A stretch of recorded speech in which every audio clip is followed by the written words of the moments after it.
गुजा में इस्राएली हमले में 24 घंटों में 200 से ज़ायद अफराद हलाक हो गए, जब अमेरिका ने दोबारा अपने इत्तेहादी पर शहरियों की हिफाजत के लिए मजीद काम करने पर दबाव डाला।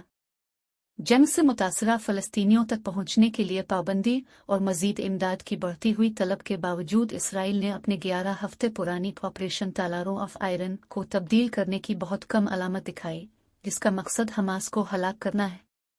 लड़ाई अब गजा शहर और जुनूबी शहर खान यूनस पर मरकूज है, दोनों को फ़लस्तीनी मुज़ाहमत ग्रुप के गढ़ समझा जाता है। भारी इस्राएली गोलियों की इत्तलात के बाद मुहासरा शुदा साहिली इलाके के शुमाल में और खान यूनस में सुरमई और सियाद हुआ उठा। पनागुज़ीन कैंप बनने वाला शहर यहिया सावर की पैदाइश है, जो गजा में हमास के रहनुमा और इसराइल अक्टूबर के हमलों का सबसे ज़्यादा जिम्मेदार है। इसराइली फ़ौज के चीफ ऑफ स्टाफ हर्जी हिलीवी ने खान यूनस में ज़मीन पर फ़ौजियों का दौरा करते हुए उन्हें बताया कि ये ऑपरेशन यहाँ हमला और महफूज तरीके से ऑपरेशन अंजाम देने दोनों वाकई बहुत मुतासिरकुन रहा था। शहर के नासिर हस्पताल में एक मरीज़ के बाहर गमगीन रिश्तेदारों ने दुआ की, रुए और खाली तौर पर देखते थे जब उन्होंने नाकाबिल हिसाब नुकसान पर कार्रवाई करने की कोशिश की। फ़लस्तीनी हुक्काम का कहना है कि इस जंग से हलाक होने वालों की तादाद अब 20,000 से ज़्यादा हो गई है। रिहायशी रफ़त इलायदी ने कहा, ये नस्लकशी है। वाशिंगटन में सदर जो बाइडन ने कहा कि इसराइल के हाकी वज़ीर आज़म बेंजामिन नेतान्याहू के साथ उनकी एक और तवील गुफ्तगू हुई। व्हाइट हाउस ने कहा कि बहस में इसराइल के फ़ौजी ऑपरेशन के मकासद और मरहले के साथ साथ इंसानी इमदाद की कार्रवाइयों की हिमायत करने वालों समेत शहरी आबादी की हिफाजत की अहम ज़रूरत पर मरकूज़ है। इसराइली ओहदेदारों ने इस काल का एक सारा मुताला करते हुए कहा कि वज़ीर आज़म ने वाज़े कर दिया कि इसराइल इस वक्त तक जंग जारी रखेगा जब तक कि इसके तमाम मकासद हासिल न हो जाएं। तकरीबन एक माह कबल ज़मीनी हमला शुरू होने के बाद से कल 144 इसराइली फ़ौज हलाक हो चुके हैं। हकीकी तादाद मुमकिना तौर पर ज़्यादा है।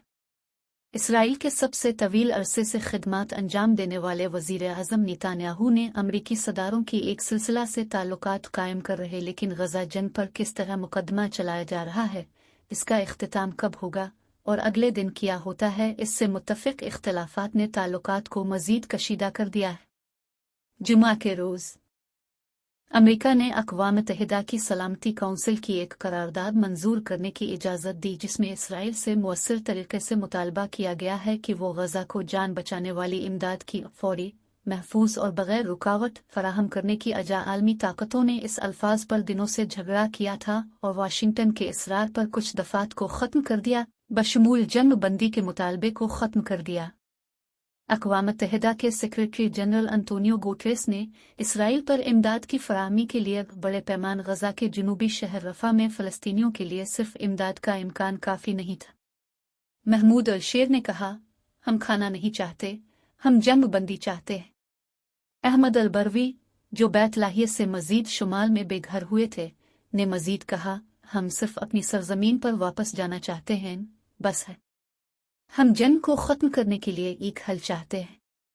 लोग मर रहे हैं, उन्होंने कहा। अक़वाम मुत्तहिदा के तख़मीने के मुताबिक जंग ने गजा की 2.4 मिलियन आबादी का तकरीबन 80% को बेघर कर दिया है।